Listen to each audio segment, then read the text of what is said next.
pagdating ng Mayo 6, bawat tao, bawat botante, pantay-pantay tayo lahat. Iisa ang ating boto.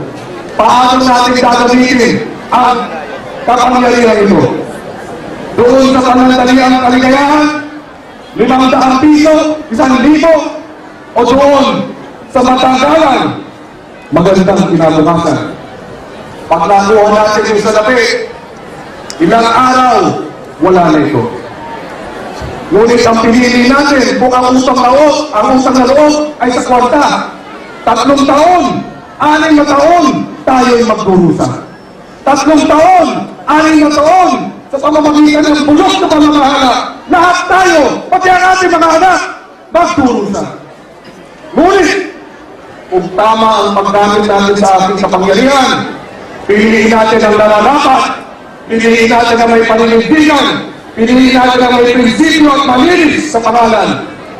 6 na taon, tayong lahat ang makikinabang sa pamamagitan ng tapat na serbisyo na kung saan ang pondo ng gobyerno hindi pinupulsa o hindi inilalaan sa mga proyekto at programa ng pangkalusugan, ng kabuhayan, ng hanapbuhay at trabaho.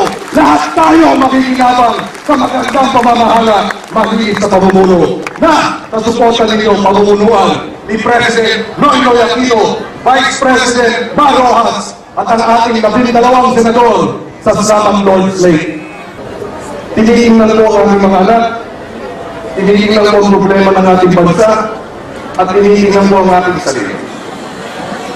At tinatanong sa aming sarili, ako ba'y manunood na? Ako ba'y magwawalang tibo? Ako ba'y magbubulag-bulagan? O ako ba'y maninindigan? Ako ba'y tataya? Ako ba'y kikilos para sa pagbabago? Hindi ko papayagan na yung mga trakong politiko na magnanakaw at mapang-abuso na sila ang magpipita kung saan dadalhin ang ating bansa, kung saan dadalhin ang kinabukasan ng ating mga anak. Hindi sila ang magpipita ng kinabukasan ng ating mga anak. Tayo ang magpipita, tayo ang magpapasya. Kasama-sama natin pagkilos, makikita natin ang magandang kinabukasan sa ating republika. Magandang gabi po sa lahat at maraming salamat po.